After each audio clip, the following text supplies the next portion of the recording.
Welcome to the Gensbar eLearning LMS training course, Lesson 5, Video 2. In this video, we will discuss uploading a test to your course from the zip file that you have just created in the Blackboard test generator in Video 1. I'm going to log into MyTC. Actually, it looks like I'm already logged in. I'm going to my Faculty tab,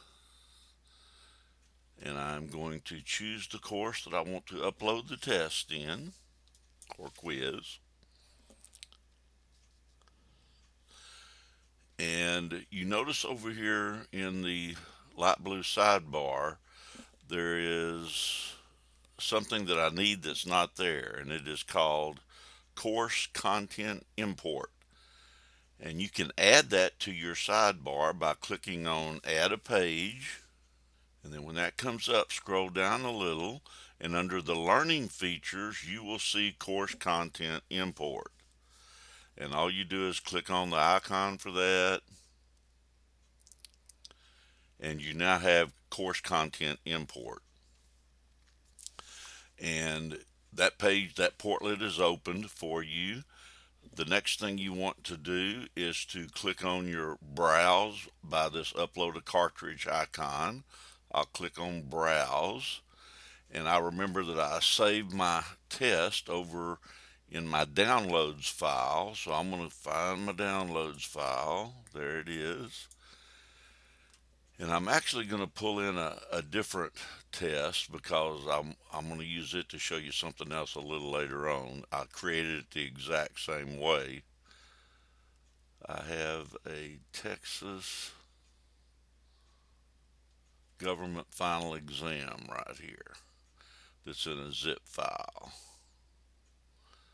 And I will double click it, or click on it and click on the open.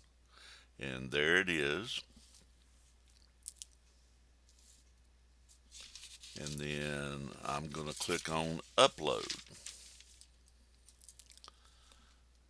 And it loaded a cartridge. Now, it loaded it with a different name, though. It doesn't come out with a Texas government name. It comes out with a RES, 4 zeros, and a 1.dat file.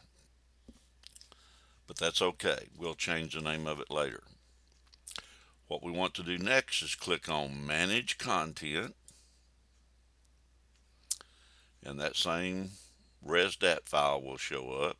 Put a little check mark in that box right in front of it. Scroll towards the bottom, and under Page where it says Select, click on the little drop down arrow, and you want to put that in coursework because all your quizzes and tests, online tests, are going to go under coursework. So I will make sure that I click coursework. And then under the portlet, it's only going to give me one choice, which is coursework, because all coursework goes in the coursework portlet. When I'm there, then all I need to do is click Process. This little box comes up, what type. I'm going to put this under, I'm just going to call it, I'll just call it my final exam. And what unit do I want to put it in? I would put it in the last unit that I'm giving, most likely. And then all I have to do is click OK. And it's exporting the selected content. And that was pretty quick, and it wants to know, do I want to deselect copied items? And I say yes. It doesn't really matter if you say yes or no.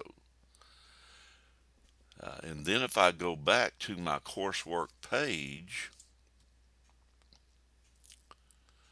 there is my test, that Res 1 DAT, in my Unit 2, which was I only had 2 units, so that was my last unit. It shows the due date, and I just had created December 31st, 2020 as all my due dates. It's an online final exam. It's not active right now because I haven't set it up. So I want to change this name to my actual name. In order to do that, I just come over and click on the little pencil edit icon, click on it, and here is where I will change the name. And this was my Texas Government Final Exam. I'll leave it in that unit. The type will be Final Exam. I'll put a due date on it. I can change that due date. I'm just going to leave it at the time that I've got it. I want to open this quiz and say I'm going to open it today or yesterday so it'll show up. So I will open it on here. I'm doing this on March the 9th, so I'll open it on the 8th just to make sure it's in there. If I wanted to display to the students before it's open, I can click on this little box. I don't have to. If I do, it'll show it to the student, but they can't get into it until the open date. It's going to be graded. I can't change that. When do I want them to see their grade? As soon as it's available. I typically show my class average to the students. And then I'm going to go down and I've got to finish out my step 2 and 3 here. When can they view their test? And you've got several choices here. Immediately after each attempt, as soon as they turn it in, as soon as it's fully graded, as soon as the due date passes, as soon as the due date passes and it's fully graded, or never. I'm just going to pick as soon as it's fully graded because this is just a multiple choice. It'll be internally graded. So as soon as it's graded, they can see their test. Now, I can also show them the correct answers to their missed questions at a specific time, only after the due date, or any time that they can review the test, or never. And that's just up to the instructor to choose. So I'll put any time they can review the test. And then I can turn off the test review on a specific date if I wish. I can stick a time limit in if I wish. And that time limit can be in minutes, hours, or days. Pagination has to do with how many questions the student will see at a time on a page. And if you've got a lot of questions, you really don't want them to see all of them on one page. The system might time out before they get through and they lose their questions. So I'm going to click the little drop down arrow and I'm going to say one question per page. That's not going to hurt them. I can shuffle the sections, creating a random order for students if I want to. I can lock the students out if they leave the test screen. If there's some extra credit in there, I can allow scores better than perfect scores. So they could make, 105 out of 100 if I wanted to.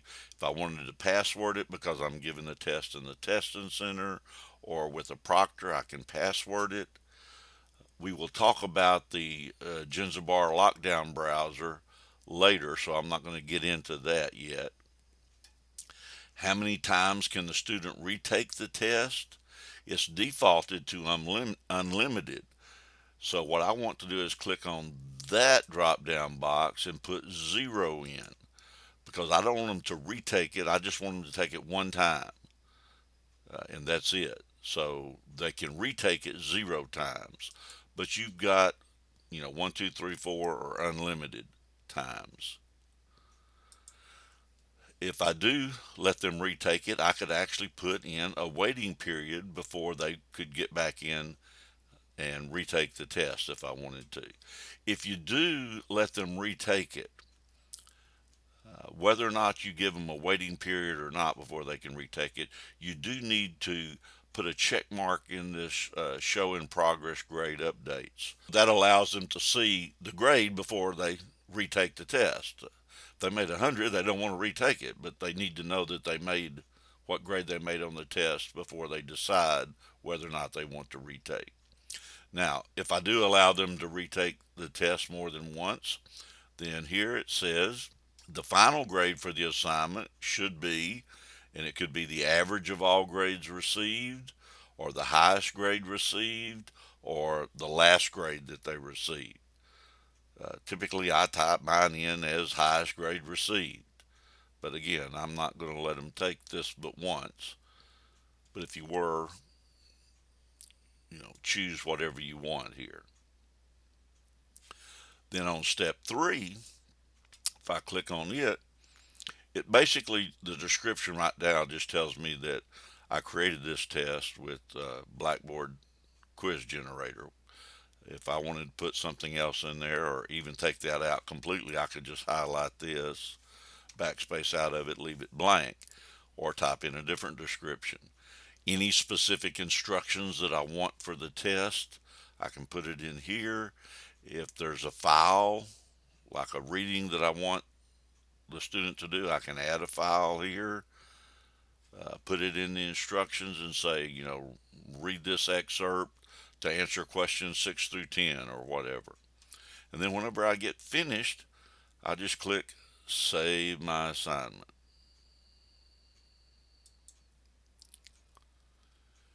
And then there, my ResDat or Res1.dat file has changed now to my Texas Government Final Exam. You've completed putting the test into your course now. But say that this was really a final exam and I had, 100 questions in it. This one I think I have 25, but I just want them to get, say, 10 out of the 25. Or if I've got 100, I might just want them to get 50 out of 100. In order to do that, all I do is click on the name of the assignment,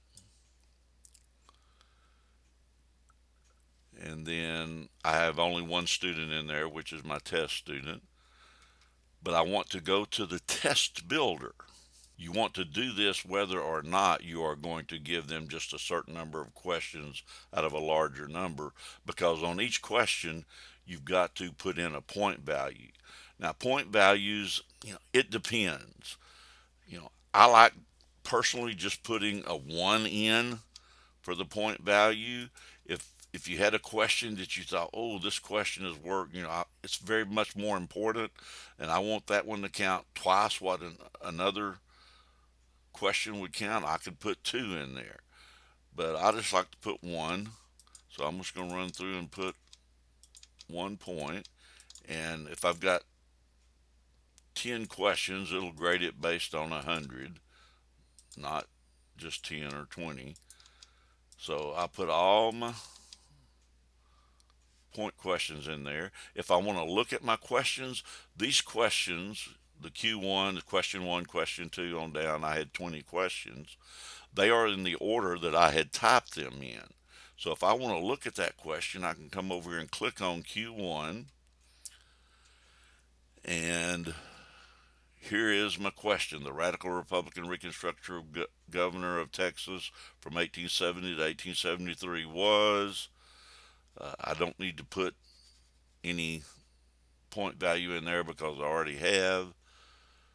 And there's my choices, and the correct answer is check. If I want to put some feedback on these, I can. I can randomize the regular options if I want to where these would not be in the same order for every student, but the correct answer would be still the correct answer. If I want to preview the question, I can click on the preview question, and that shows me what the question is going to look like when the student sees it. And step 3 here has to do with automatic feedback. And if I want to put any automatic feedback in there, I can, but I generally don't. So I want to save and return to Test Builder if I've made any changes. I did not make any changes, but I noticed that it took away all of my point values over here. So I need to put my point values back in real quick here and then save those before I do anything else.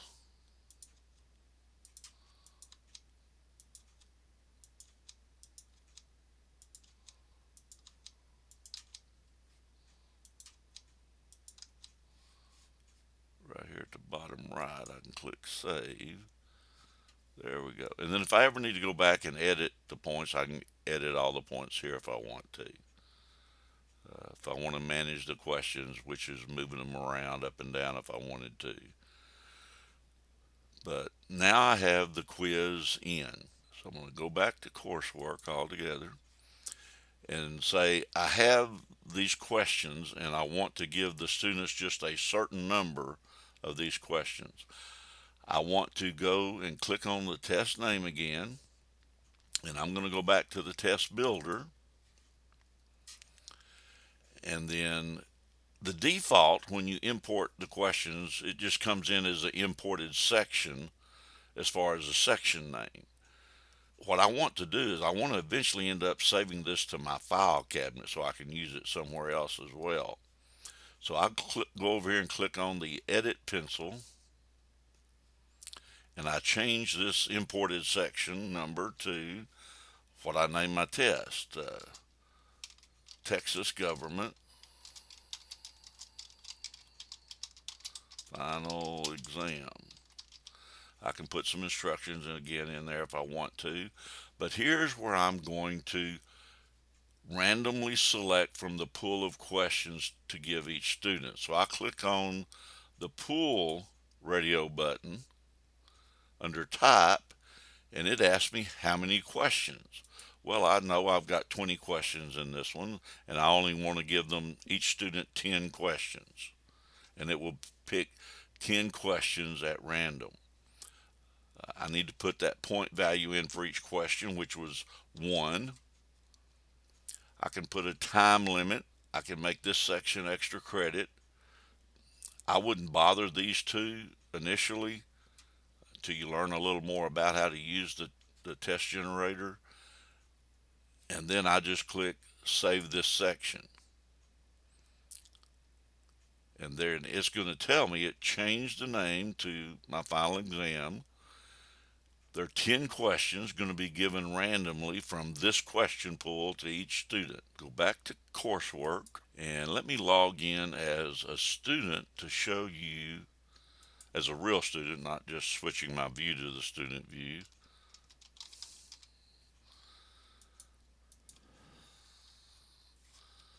To show you what the student would see when they get to the test.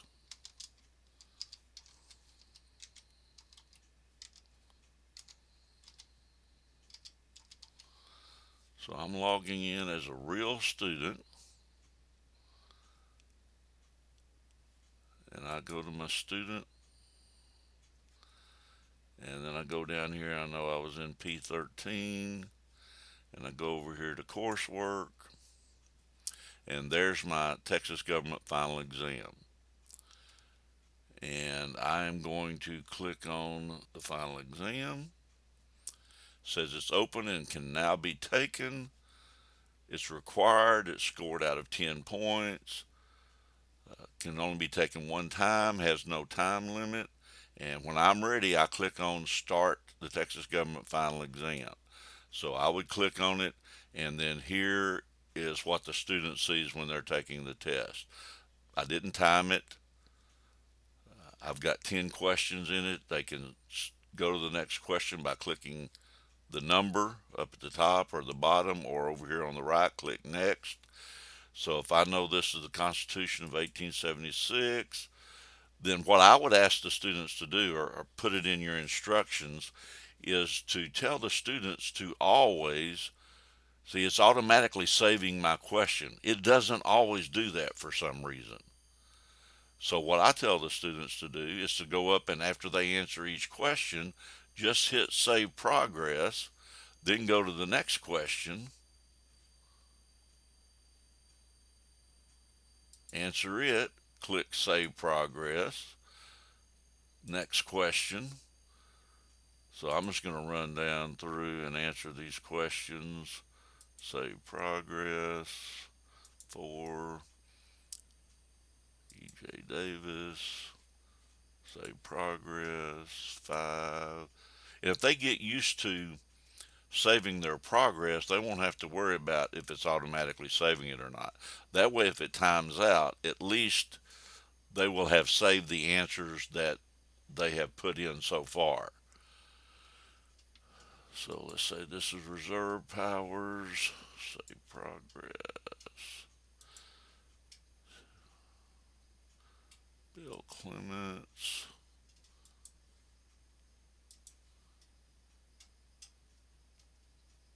I know that's concurrent, but I'm going to miss it automatically. See what it looks like when it's graded. 10th Amendment.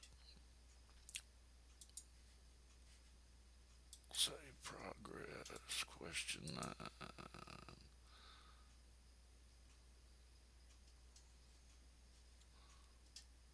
Property taxes. Save progress. Question 10. The council manager, the city manager, and I want to say progress again. And then it tells me that this is the end of the test as the student taking the test here. I can go back and change any of my answers that I want to. If I want to go back to number 2, let me just I'm going to change my answer. And if I leave both of those checked, it'll count it wrong. So I need to uncheck the one that I don't want anymore. And I know that that was right, but I'm going to miss it here on purpose. So then I get back to number 10 to get to, I'm ready to submit the final exam. So here I'm going to submit it. And sure enough, I missed 2 of them, which is what I expected. As a student, I made an 80 on the test. I got 8 out of 10 correct. And if I want to look at the ones that I've got, since I told when I set the test up that the student could see it as soon as it's graded, they can expand the question and the response. Let's see which one I wonder did I miss here. Number 2, that's the one I went back and changed and got it wrong, and it shows me what the correct answer should be, but I answered the governor. So the student can go through and look at each question to see if they got it right or wrong. There's the other one I missed. Should be a concurrent power.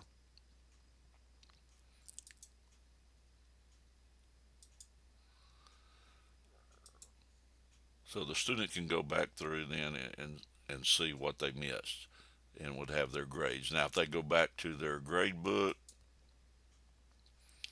they will see what they made on that test. Now, I'm going to go back in as the instructor back to my original class. And if I go to the grade book, I see my student's grade there. And I'm going to go back to coursework, and there's my exam. And again, if I need to change anything, and later if I just need to delete that to delete a exam or any assignment, all you have to do is go over and click on the pencil and skip all this. There's always a delete this assignment link down here with the trash can, and that's how you would delete the assignment. This video, we looked at how do you upload the test. If I just upload the test and I don't want to choose a certain number from a larger number, I can just leave the test the way I put it in to start with. If I want to make it to where it will actually choose, say, those 10 out of the 20, I showed you how to do that as well. And that's the end of video 2.